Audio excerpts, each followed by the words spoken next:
ditagih, diharuskan untuk kembali mengingat daripada sejarah lahirnya perjuangan Shalawat Wahidiyah.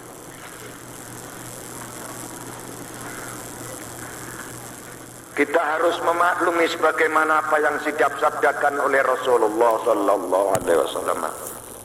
Mamma bima amsihi faqad doya Allah huquqa. Barang siapa akan lupa kepada sejarah masa lalunya itu, maka mereka tidak akan mencapai apa semua yang diharapkan.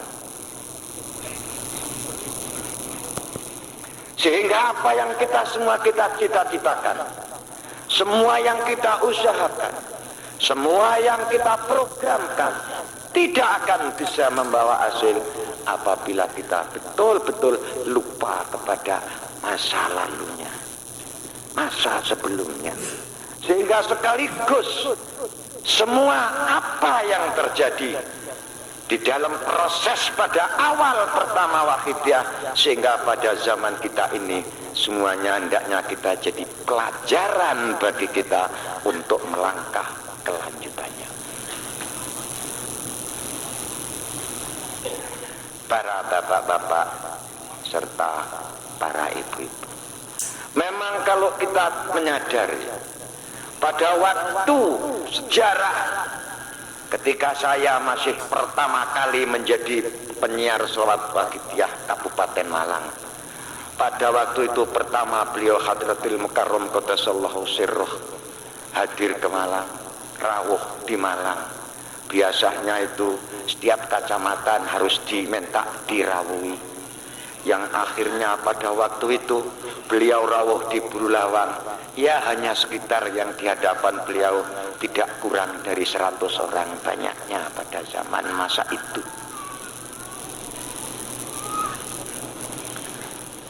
Namun karena pada zaman itu, ya karena keadaan pengamal Wahidiyah masih sedikit, otomatis sekalipun di situ menghadapi bermacam-macam rintangan dan bentuk, namun ya seimbang dengan kekuatan yang ada pada masa itu.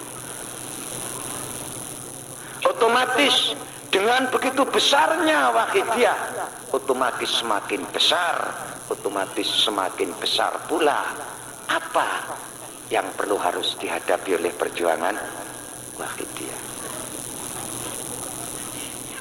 Kita pun juga harus memaklumi, seperti sebagaimana tanaman. Saya contohkan, sebelum di daerah kami itu umum orang menanam apel, sama sekali di situ tidak ada ulat apel dan tidak ada kanker apel. Namun setelah terjadi di daerah kami itu berkembang biak tanaman apel, terjadilah banyak ulatnya apel dan kanker apel.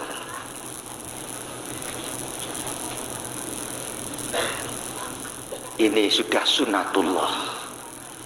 Di mana daerah umpamanya tidak ada sayur-sayuran, coba diadakan di situ nanam sayuran, sekaligus di situ akan ada terjadi ulat-ulat sayuran. Ini sudah wajar. Apabila yang kebetulan ada yang datang ke arena mujahadah hanya sengaja ingin memanfaatkan kepentingan pribadi, sebagaimana yang ditangkap kemarin sore, anggaplah itu ulat yang ada di dalam perjuangan Wahidiyah. Para bapak-bapak, hal ini memberikan pelajaran kepada kita.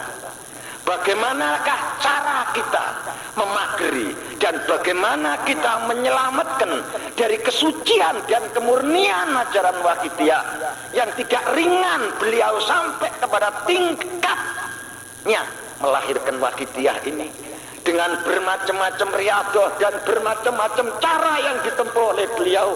Bahkan sama sekali beliau tidak memperhatikan kepentingan keluarga, sebagaimana sekedar sejarah yang diungkap oleh Agus Bedowi pada kemarin malam itu.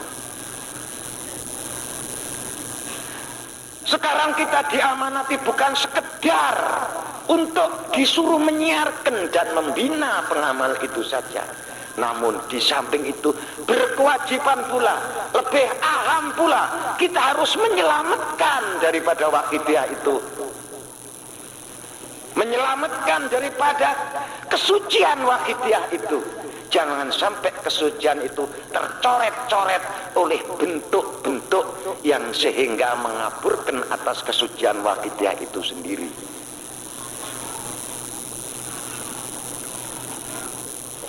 Dados kita sedaya kewajiban jagi kesucian wakidiyah. Sebagaimana yang terjadi diceritakan oleh Bapak Kiai Haji Amirul Khatib di Sumenep, maupun kejadian di mana-mana. Sebab saya ini walaupun di pusat tapi orang lapangan, sehingga segala sesuatu yang saya ketahui bukan sekedar menerima informasi, tapi dengan kenyataan yang saya ketahui sendiri. Ternyata kebanyakan kecaman-kecaman dari luar wakidiyah tidak luput dari akibat kadang-kadang ucapan-ucapan, cara-cara daripada pengamal itu sendiri di dalam cara menyampaikan wakidiyah kurang bijaksana, yang sehingga timbul ucapan-ucapan itu ditafsiri oleh pihak-pihak yang kebetulan kurang senang, akhirnya dibumbon-bumboni, ditambah-tambahi, sehingga diterima oleh ulama-ulama lain negatif. Ini para bapak-bapak yang perlu harus, sehingga kebanyakan ini timbul dari kita masing-masing. Maklum, saya ya tidak menyalahkan. Memang hal itu timbul dari zauq rasa di hati yang sama sekali tidak mampu dia itu untuk mengendalikan apabila hal itu tidak dikeluarkan. Ini yang memang kita tidak menyalahkan.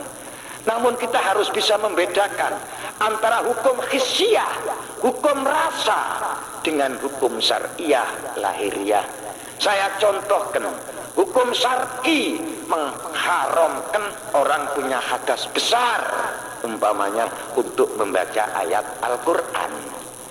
Namun apabila diniati ketika membaca ayat Quran itu bersama dengan tahlilan, sehingga ada surat Ikhlas, surat Kulhu, dan diniati baca tahlil, menurut hukum syariat boleh, sebab diniati baca tahlil, tidak baca ayat Quran. Ini hukum syar'i. Namun rasa di hati tetap tidak bisa dihilangkan bahwa Kulhu itu tetap ayat Quran. Ini hukum rasa. Ini antara lain perbedaannya, para bapak-bapak serta para ibu-ibu. Sebagaimana kita di masa sekarang, alhamdulillah, waktu vakum di wakidiyah seakan-akan tidak ada. Ternyata tidak ada kegoncangan dan tidak ada perubahan setelah ditinggalkan beliau Hadratil Mukarram Romoya. Alhamdulillah, saya ingat pesan beliau. Orang-orang itu nanti kalau sudah saya tinggalkan, para pembina-pembina ini akan kualan membina banyaknya pengamal yang datang. Ini saya ingat para bapak serta para ibu. Namun kita jangan susah. Walaupun di dalam segi basariah, alam lahiriah, beliau meninggalkan kita. Al-kummalu minal awliya yatasarrafuna bi kamalihim ba'da mautihim. Di dalam kitab Jami'ul Usul Aulia telah ditegaskan bahwa para wali yang sempurna, apalagi yang sempurna dan mampu menyempurnakan orang lain, beliau tetap bergerak, tidak ada perubahan di dalam membina, kemampuan membina sama pengikut-pengikutnya setelah beliau meninggalkannya. Tidak ada perubahan sama sekali. Tetap bikamalihi, beliau menarbiah kita. Sebab menurut kitab Tafriqul Khatir, bahwa tarbiyah itu ada kalanya tarbiyah di zamanil murabbi wal murabba, persamaan sama hidupnya antara yang dibina dan yang membina. Namun karena kedudukan kamil mukamil sebagai syekhus suhbah, guru yang menjadi sahabat hatinya murid, syekhul hakiki, guru yang sesungguhnya, alladzi yurabbil murid bisirrihi la bi suratihi wala bi jasadihi bi ghairil wasitah bal bil khalisah yasri ala qalbil murid. Menurut kitab Al-Bahjatus Saniyah, seorang guru yang kamil mukamil sebagai guru hakiki dalam cara membina muridnya tanpa ada perantara apa-apa, langsung pancaran ifadatur ruhis, aliran dari pancaran rohnya guru mengalir memancar ke hati murid. Namun kita tahu setelah beliau meninggalkan kita, bagaimana jalur kelangsungan kita. Saya ingat Rasulullah Sallallahu Alaihi Wasallam pun juga yakin akan meninggalkan kita. Beliau berpesan sebagaimana hadis yang diriwayatkan oleh Ibnu Majah dalam Sunnah Ibnu Majah, tawassalu bi wa bi ahli baiti fa innallaha la yuraddu mutawassilun bina. Wahai umatku, apabila engkau sudah kutinggalkan, bertawasullah kamu kepada Allah, kepadaku dan kepada ahli baitku. Maka barang siapa yang bertawasul kepada aku dan ahli baitku sudah tidak ditolak lagi oleh Allah. Para hadirin hadirat pengamal wahidiyah yang saya hormati, rahimakumullah.